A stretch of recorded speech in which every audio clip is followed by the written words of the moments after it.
Okay, so, Wouter? That was a lot of questions, and there's a lot of stuff getting mixed here. There are multiple aspects here. There's the one axis of the CPE, and that's the part where it needs to interact. There's the LAN side, and then there are the neat new features of the HomeNet. Don't anybody use IETF work on HomeNet as an excuse to say that, oh, see, the CPEs are not ready with that. The IETF is not ready. We're not going to deploy. No, it's a future thing. And you don't all have to support that on the CPEs. What the tricky bit is when it comes to software upgradability and transition mechanisms especially is that the CPEs, you can only do so much with software upgrades. There is the hardware aspect as well. We work very closely with chipset vendors, and we've been very actively, I personally pushing them to do the support in their hardware. Modern hardware is pretty much there. Speaking from our DSL and fiber to the home experience, it's mostly there. They can do that. They have packet accelerators. They do not route packets in software. They have packet accelerators that accelerate flows to make sure that power consumption and CPU usage remains low enough. There's a limit. There's a finite amount of sessions you can track there. There's a finite amount of state you can keep there. A finite amount of intelligence you can put into those. Some of them may not be software upgradable. You may not be able to deploy your new tunneling mechanism at all in hardware accelerated. So then you're going to go into a software mode where you're possibly very heavily penalized in performance. So do take that into account. If nowadays what they all agree on is that native IPv6 and native IPv4, no problem, obviously. Through PPP or IPOE, fine. Doing DS Lite, at least the encapsulation part of it is where the packet accelerator is involved, fine. Doing 6RD, fine. Don't come up with L2TP tunnels. IPsec, maybe, some, tricky. Don't do all sorts of other mechanisms.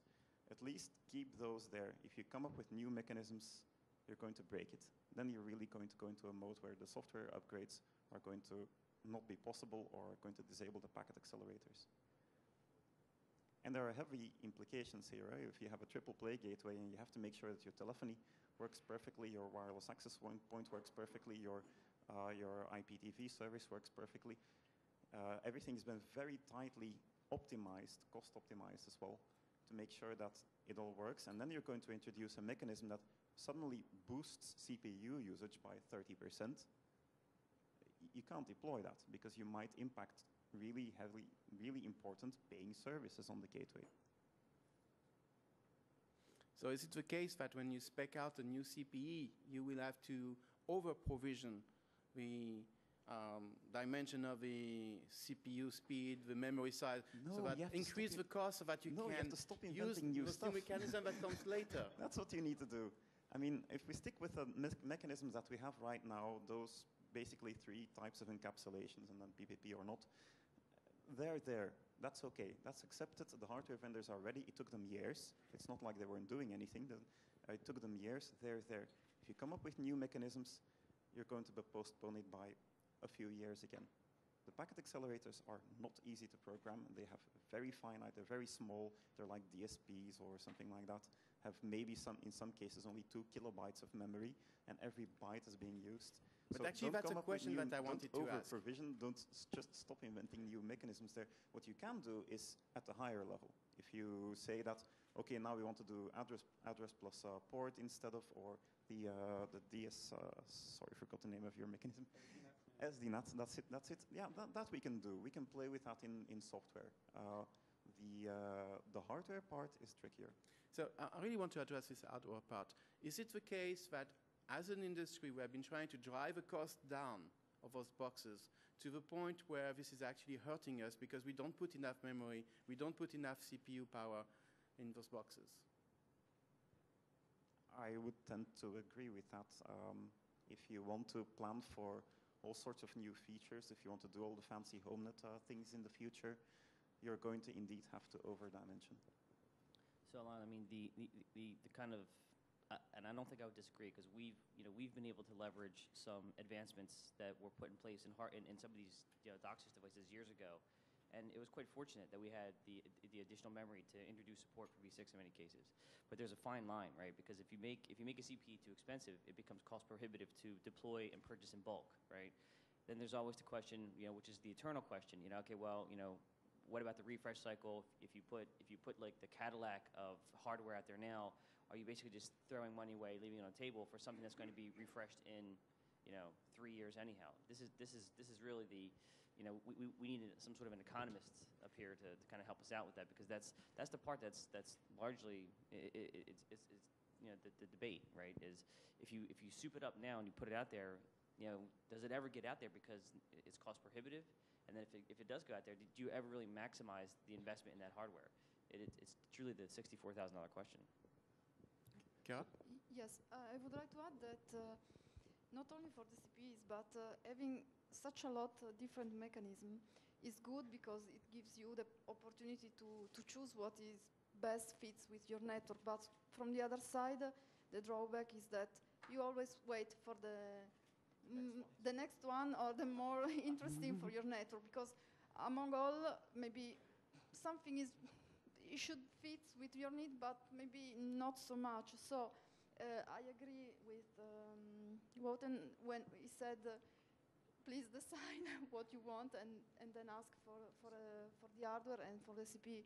On the other side, I think that you cannot buy a CPE and in 1 or 2 years switch the CPE because you need another mechanism. That maybe is the topic of the next question. But it's tricky to find a solution and to have all the chain ready for this type of deployment. So it's not so actually easy. it's a good segue to maybe the next question on this market trend. As this IPv6 question essentially, and it's really a question for the service provider here, as this forced you to somehow revisit the model that you were using to distribute CPE, either you were coming from a lease model box and try to go to a retail model, or the other way around. Have you changed your perception in your mind on how you deal with the CPE? So John and Chiara, maybe if you can address this. So we're seeing more of the type of the COMCAST provided CPE, but the vast majority that are out there, and frankly speaking, and Martin is certainly a very good example of this. We, in the States, at least in our network, we find that most people that use a home router, they prefer to buy their own. And we now offer an integrated router, and we've deployed quite a few of them, but the vast majority are still people like Martin who wish to go purchase their own based on whatever Martin wants to spend, right? The $20 one or the $120 one. So there's definitely some movement, and I think there's some difference between United States, Europe, Asia. I think the geography has a lot to do with which model is more popular. All my colleagues here in Europe tell me that we had some conversations last night at the bar. I mean, it's hugely leaning towards provider-provided CPE. So, Chiara, what's your point on this? Yes, I think that from a certain point of view, having retail's CPE should be easy, because every customer can decide which kind of CPE would like to have. But in Italy, it's not so used to go and buy a new CPE after 1 year, like we do for mobile terminals. At the home, the idea is I buy this box and then I forget that I have a box, just I connect to the internet and full stop. On the other side, the CPEs that are owned by us require a long process of integration in our system, so this became very expensive. So it takes a lot of time and a lot of money to be ready with the features that we need. So I think that always it's difficult to find a best solution, because we, from a certain point of view, with ISP-owned CPEs, it's possible to control, to make statistics, and to see what is going on. With retail CPEs, it's less easy to do this. And so maybe let me ask a question to our two CPE vendors here. Do you see the market moving toward more leased or toward more retail? Well, we've never been in retail, although maybe very little bit, but not a lot. But I think the main problem is, if you're not doing managed CPE, how do you make sure that your user is buying the correct one? You want him to buy today an IPv6 one, but in fact he doesn't know what IPv6 is, so how are you guiding him to pick the correct one from the store? Good question for John. So one of the things that we're doing is working with the retailers, working with the various organizations that have some influence in that space. The idea there, Carl, is that from like my wife doesn't know how the internet works today, really, right? And I don't expect that she's going to know how it's going to work tomorrow. But if she wanted to come home and surprise me and buy a router for my birthday, the idea is there that she could pick anyone up and bring it home, and it provides some level of functionality, right? She can care less. From the retail perspective, I think we saw it very easily. D-Link and Linksys say, well, all routers are going to support the IPv6, so you don't have to pick. You don't have to know. Yeah. So Claire? Actually, I'm sorry.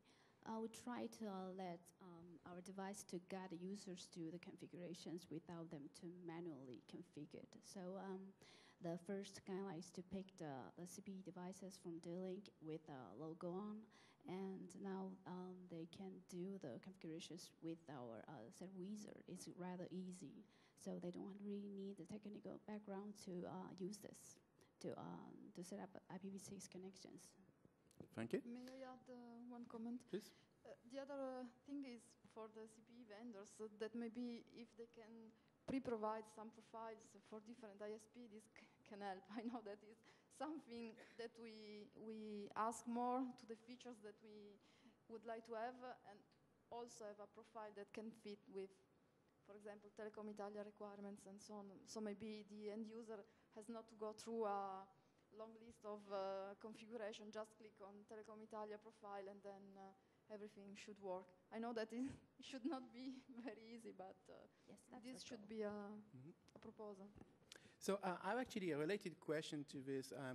I know that there's some open source projects that are coming up also on CPEs. And maybe Paul,